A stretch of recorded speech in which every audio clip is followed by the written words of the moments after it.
श्रुतिस्मृतिपुराणानाम् आलयं करुणालयं नमामि भगवत्पादशङ्करं लोकशङ्करं।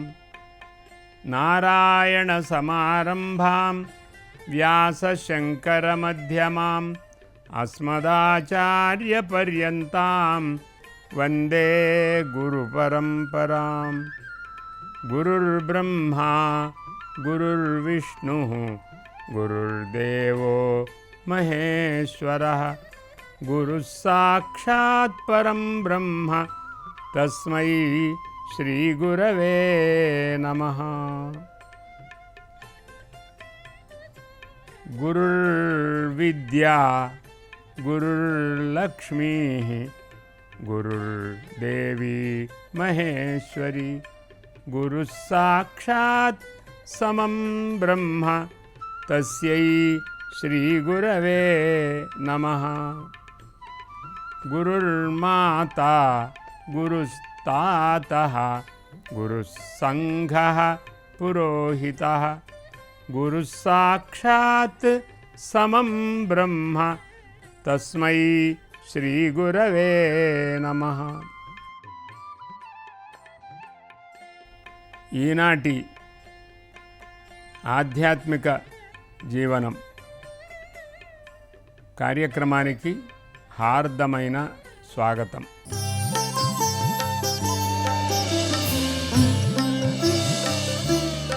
యః పరమాత్మా అస్మాకం సకలవిధ బుద్ధిః ప్రేరయతి సర్వాణి ఇంద్రియాణి ప్రవర్తయతి తస్య పరమాత్మనః శ్రేష్టం తేజః ధ్యాయంతః వయం భారతీయం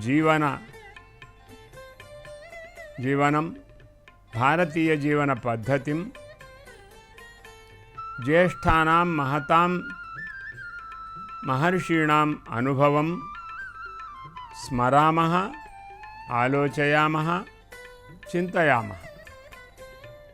పవిత్రమైనటువంటి భారతీయ సంస్కృతిలో భాగంగా ఉన్నటువంటి అనేక విషయాలను మనం ఆలోచన చేస్తూ ఉన్నాం. ఈ సందర్భంగా మన జీవన విధానం, మన జీవన పద్ధతి ఏనాటికైనా ఉండవలసిన పద్ధతి, ఈనాటికి కూడా ఉండవలసినటువంటి పద్ధతి, ఈనాటి జీవన విధానం అనేటువంటి ఒక కార్యక్రమంలో మనము ముందుకు సాగుతున్నాం. భారతీయ జీవనంలో కొన్ని అంశాలు చక్కగా మనకు అర్థమవుతూ ఉన్నాయి. వాటిని ఆచరించడానికి ప్రయత్నం కూడా చేస్తున్నాం. శ్రవణం అతీవ ముఖ్యం. శ్రవణేన భాషాజ్ఞానం భవతి, శ్రవణేన సంస్కృతి జ్ఞానమపి భవతి. శ్రవణం వినా సంస్కృతి జ్ఞానం నాస్తి, శ్రవణం వినా భాషా విజ్ఞానం నాస్తి. కాబట్టి మనమంతా శ్రవణ ప్రధానంగా ఉన్నాము అనేది ఒక పెద్ద సంస్కృతి అని మనం పూర్వం తెలుసుకున్నాం. అదేవిధంగా ధర్మం అనేటువంటి విషయాన్ని కూడా మనం చాలాసార్లు ఆలోచించాం. ధర్మః నామ కిం? ధర్మః సద్గుణ సంపాదనం ధర్మః, ధర్మః సత్క్రియా సంపాదనం ధర్మః. ధర్మం అంటే మంచి గుణాలను నేర్పడము, మంచి గుణాలను తెలుసుకోవడము, మంచి గుణాలను ప్రోత్సహించడం. అదేవిధంగా సత్కర్మలను ఆచరించడము, సత్కర్మలను చేయడము, సత్కర్మలను ప్రోత్సహించడం. ఇదే భారతీయ జీవన పద్ధతి. ఇతర పద్ధతులలో వీటికి ప్రాధాన్యం ఉండదు, సద్గుణాలకు ప్రాధాన్యం ఉండదు. జీవనానికి ప్రాధాన్యం ఉంటుంది, భగవంతునికి ప్రాధాన్యం ఉంటుంది, తాము చేసేటువంటి అనుష్ఠానానికి ప్రాధాన్యం ఉంటుంది. కానీ భారతీయ జీవన విధానంలో గుణాలను నేర్చుకోవడమే ప్రధానమైన అంశం. ఎవరైనా సద్గుణవంతులు కావాలి.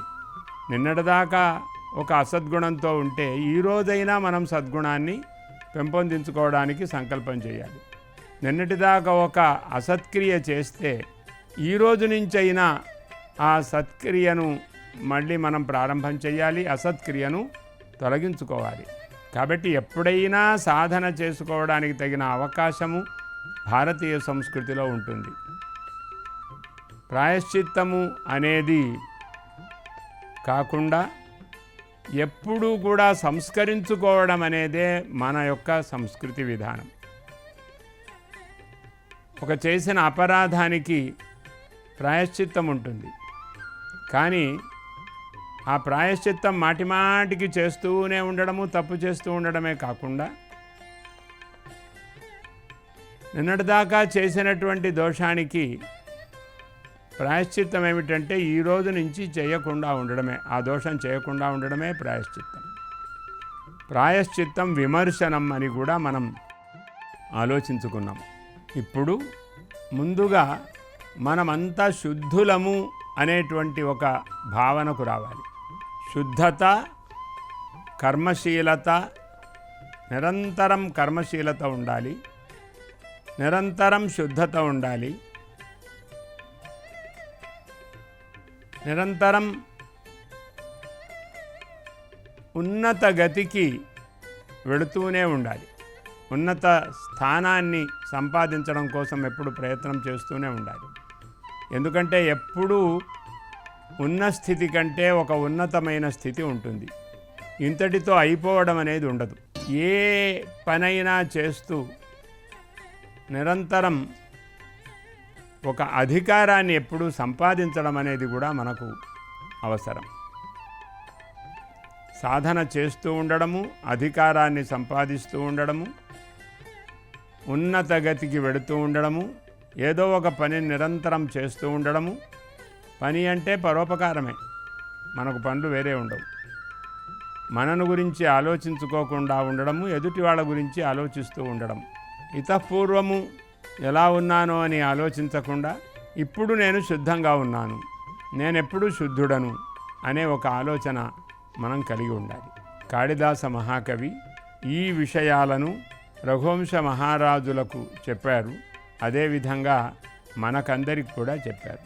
సోహమాజన్మ శుద్ధానాం ఆ ఫలోదయ కర్మణాం ఆ సముద్రక్షితీశానాం ఆ నాకరథవర్త్మనాం రఘూణాం అన్వయం వక్ష్యే. ఇందులో ఎంత ఆత్మీయత ఉందో, ఎంత సంస్కృతి ఉందో మనం బాగా ఆలోచించాలి. నా కులము కానీ, నా జన్మ కానీ, నా యొక్క ప్రవృత్తి కానీ పనికిరానిది అని ఎవ్వరూ ఆలోచించకూడదు. ప్రతి వారము కూడా నా కులము గొప్పది అని ఆలోచించుకోవాలి. నా వర్ణము గొప్పది, నా కులము గొప్పది. గొప్పది అని ఆలోచించడం అహంకారం కోసం కాదు, ధర్మాన్ని ఆచరించడం కోసం. కాబట్టి ఒకటి తక్కువైనది అని కానీ, ఒకటి ఎక్కువైందని కానీ ఆలోచించకుండా నాకు భగవత్ ప్రాప్తమైనటువంటిది ఈ వర్ణం, ఈ కులం, ఈ తల్లిదండ్రులకు కుమారుడుగా కానీ కూతురుగా కానీ పుట్టడం అనేది నా యొక్క అర్హత, సహజమైన అర్హత. ఈ దేశంలో పుట్టడం విశేషంగా. ఏ దేశంలో పుట్టిన వారికైనా కూడా ఆ దేశంలో పుట్టినటువంటి వాళ్ళు ఆ దేశం యొక్క గొప్పతనాన్ని ఆలోచించుకోవాలి. మన దేశంలో పుట్టినటువంటి వాళ్ళు మన దేశంలో పుట్టిన కారణంగా మనం గొప్పవాళ్ళమని ఆలోచించుకోవాలి. అర్హత ఎలా సాధించాలి? తల్లిదండ్రులను అనుసరించడమే అర్హత. తల్లిదండ్రులను ఏ రకంగా అనుసరించాలి?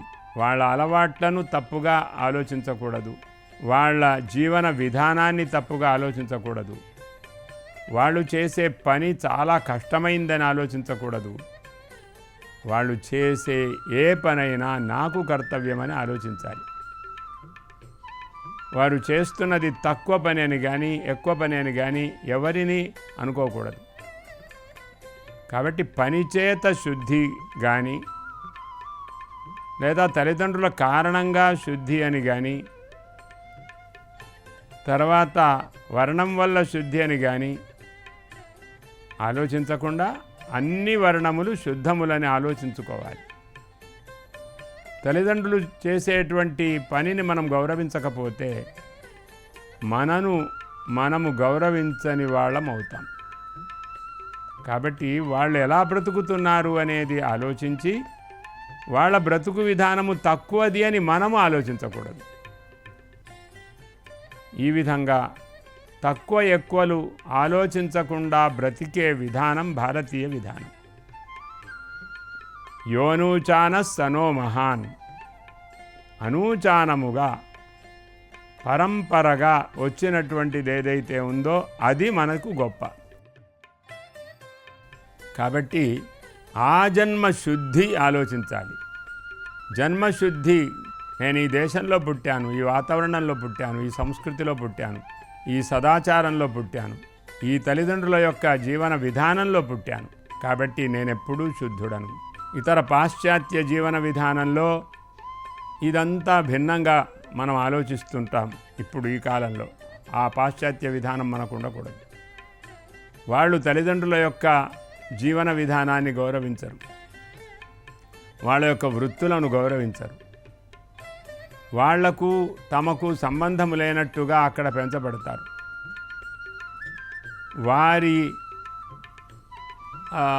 కర్మ వాళ్ళది, మన కర్మ వాళ్ళదని అసలు కర్మను గురించి వాళ్ళు ఆలోచించరు. కానీ నాకు వాళ్లకు సంబంధం లేదని ఆలోచిస్తూ ఉంటారు. కృతజ్ఞతాభావం ఉండదు తల్లిదండ్రుల విషయంలో. ఇది మనం వ్యతిరేకిస్తాం. తల్లిదండ్రులను గౌరవిస్తాము, తల్లిదండ్రుల యొక్క జీవన విధానాన్ని గౌరవిస్తాము, వాళ్ళ పట్ల ఎప్పుడూ కృతజ్ఞతతో ఉంటాము, వాళ్ళలాగా బ్రతకాలి అని అనుకుంటాము. కాబట్టే మనకు పరిశుద్ధి. శుద్ధత దేనివల్ల వస్తుంది? జన్మ వల్ల శుద్ధత వస్తుంది. మనుష్య జన్మే శుద్ధం. మనుష్య జన్మ యది శుద్ధం నభవతి తర్హి వయం పశు పక్షి కృమి జీవనం కుర్మః. మనుష్య జన్మ సాధనం జన్మ, ఉత్తమ సాధనం జన్మ, సర్వజీవ పోషకం జన్మ. మనుష్య జన్మ ఎందుకు శుద్ధమంటే అందరినీ కూడా గౌరవించడము, అన్ని ప్రాణులను గౌరవించడము, అన్ని ప్రాణులను బ్రతికింపజేయడం అనేటువంటి లక్షణం మనుష్యులకు మాత్రమే ఉంటుంది. మనం ఎలా బ్రతకాలి అని అనుకుంటున్నామో పశుపక్షి కృమికీటకాదులు అన్నీ కూడా బ్రతకాలి అని అనుకోవడం అనేటువంటిది మనందరికీ ధర్మం. కాబట్టి మనుష్య జన్మ చాలా శుద్ధమైనది. స్నానము చేస్తే శుద్ధం, అలాగే చక్కగా శరీరాన్ని అలంకరించుకుంటే శుద్ధం, శరీరంలో దోషాలు లేకుండా చేసుకుంటే శుద్ధం. ఈ శుద్ధి అనేది మనకు ఎప్పుడూ ఉంది. మనం స్నానము చేసే చోట పవిత్రమైన గంగాది నదులు ఎల్లప్పుడూ ప్రవహిస్తున్నాయని ఆలోచిస్తాం ఎక్కడ స్నానం చేసినా కూడా. కాబట్టి శుద్ధి మనకు చాలా గొప్ప భాగం. ఆజన్మ శుద్ధి ఉంది మనకు. అలాగే ఒక పరంపర నుంచి వచ్చాం మనం, కాబట్టి పరంపరే మన గొప్ప అదృష్టం. మన జీవిత విధానానికి, తల్లిదండ్రుల జీవన విధానానికి సంబంధం లేదనుకోవడం పాశ్చాత్యం. ఇతర ప్రాణులన్నీ కూడా మనకు ఆహారములు, మనకు భోజములు, భోగ వస్తువులు అని అనుకోవడం పాశ్చాత్య విధానం. కానీ మనకు అన్నీ ఆరాధనీయములైనటువంటి వస్తువులు. కాబట్టి శుద్ధి మనది. మానసికంగా, వాచికంగా, వ్యావహారికంగా మనం శుద్ధంగా ఉండాలి. వయం సర్వేపి అత్యంతం శుద్ధాః. శుద్ధి కథం భవతి? ఆఫలోదయ కర్మత్వం శుద్ధేః ప్రథమం లక్షణం. ఎప్పుడు ఏదో ఒక పనిని చేస్తూ ఉండడమే నాకు శుద్ధికి కారణం. వ్యర్థంగా నేను ఉండకూడదు. అలసహ నభవామి, అహం అలసహ నభవామి. నేను సోమరిగా ఉండకూడదు. నేను ఎప్పుడు పనిచేస్తూ ఉండాలి. నాకు విశ్రాంతి ఉండకూడదు. అవిశ్రమ జీవనం మమ శుద్ధి కారణం. ఇప్పుడు ఒక పని పూర్తయింది, విశ్రాంతి తీసుకుంటామనే ఆలోచన ఉండకూడదు. ఇంకొక పని ప్రారంభం చేయాలి. విశ్రాంతి అనేది మనుష్యునికి అలసత్వాన్ని, సోమరితనాన్ని కలిగింపజేస్తుంది. అతః వయం నిరంతరం కర్మ కుర్మః ఫలప్రాప్తిపర్యంతం కర్మ కుర్మః ఏకం ఫలం ప్రాప్తం చేత్ పునః అన్యత్ ఫలం ప్రాప్తుం వయం ప్రయత్నం కుర్మః అతః వయం శుద్ధకర్మాణః. మనము పవిత్రమైనటువంటి కర్మను చేసే స్వభావం కలవాళ్ళం. ఈ కర్మ అనేది మనందరికీ గొప్ప కర్మ, ఎక్కువ ఆలోచించడానికి వీలైనటువంటి కర్మ మనది. మనము ఇష్టమైన పనిని చెయ్యం, పెద్దవాళ్ళు చెప్పిన పనిని చేస్తాం. ఎవరేమి పని చెప్తారో వాళ్ళ పనులు అన్నీ కూడా చేస్తాం. ముఖ్యంగా తల్లిదండ్రులు చేసిన పని చేస్తూ బ్రతుకుతాం. వాళ్ళకి ఏ విధంగా ఫలం వచ్చిందో మనకు కూడా అలాగే ఫలం వస్తుంది. నా బ్రతుకులో డబ్బు లేదు, డబ్బు మనకు లక్ష్యం కాదు. మనకు పరులకు సంతోషం కలగడమే ప్రధానమైనటువంటి ఫలం. ఇది పవిత్రమైన జీవనం. ధనముతో ఆలోచించడం అనేది పాశ్చాత్య పద్ధతి. కానీ మనకు ఏమి లాభం అనేది ఉండదు. నేను ఎలా ఎదుటి వాళ్లకు సుఖాన్ని కలిగింపచేయాలి. అతః పరస్య సుఖం కథం జనయామి. అతః ఫలం నామ కిం. ఫలం అంటే ఏమిటి?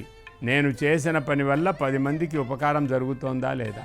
ఉపకారం జరిగితే ఫలం వచ్చినట్టు.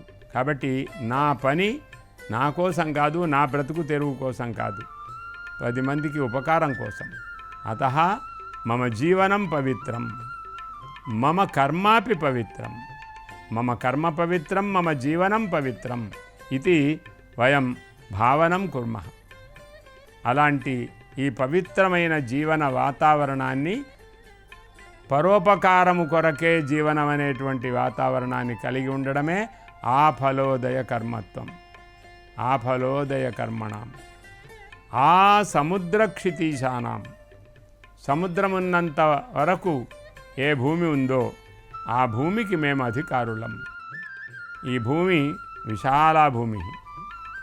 భారతదేశం అనేటువంటి ఒక స్థానంలో మనం ఉన్నాం. కానీ మనకు పరిధి మొత్తం విశ్వం పరిధి. మాతాభూమి పుత్రోహం పృథివ్యా. ఈ భూమి అంతా కూడా నాకు తల్లి. నేను ఈ పవిత్రమైనటువంటి భూమి యొక్క పుత్రుడను నేను. కాబట్టి ఏ దేశంలో ఉండేవాళ్ళను కానీ, ఏ జాతితో ఉండేవాళ్ళను కానీ, ఏ సంస్కృతితో ఉండేవాళ్ళను కానీ మనము ఎప్పుడూ తూలనాడము, వాళ్ళను అగౌరవపరచం. కానీ మన విధానాన్ని వాళ్ళు తోడనాడితే యుద్ధం కూడా చేయడానికి సిద్ధంగా ఉంటాం. కానీ మన అర్హత అందరికీ ఉంది అని ఆలోచించే భావమే మన భావన. అతః సర్వేపి జీవినః మమ సంబంధినః. నాకు సంబంధించినటువంటి వాళ్ళందరూ కూడా. కాబట్టి అన్ని సముద్రాల అంతం దాకా ఉండేటువంటి భూమికి మేము అధికారులం. అది గర్వముతో కాదు, అది కేవలం వినయముతో, సేవతో. మా ఆచరణ పవిత్రమైనది. అందరూ ఈ ఆచరణలో ఉంటే వాళ్ళు పవిత్రులవుతారు. ఎందుకంటే మేము సద్గుణాలు కలిగి ఉన్నాము, మేము సత్క్రియలను చేస్తాము. మమ్మల్ని మేము ఎప్పుడూ సంస్కరించుకుంటాం. మమ్మల్ని మేము సంస్కరించుకోవడం మా విధానం. ఆ నాక రథవర్త్మనాం. స్వర్గం దాకా ఎప్పుడు వెళుతూనే ఉంటాం. మాకు స్వర్గానికి ఎప్పుడు దారి ఉంటుంది. స్వర్గం అంటే ఏమిటి? ఏది ఉత్తమోత్తమైనటువంటి తత్వమో అది స్వర్గం. ఆ స్వర్గం దాకా అలా ఎప్పుడు వెదుగుతూనే ఉంటాం. ఏతాదృశ చింతనం భారతీయ జీవనం తదస్మాకం భవతు ఇతి వయం ప్రార్థయామః. శుభం భవతు, సర్వేషాం సన్మంగళాని భవంతు. ఈ కార్యక్రమాన్ని తిరిగి చూడాలనుకుంటే www.youtube.com/ETV Life Spiritual లో చూడవచ్చు.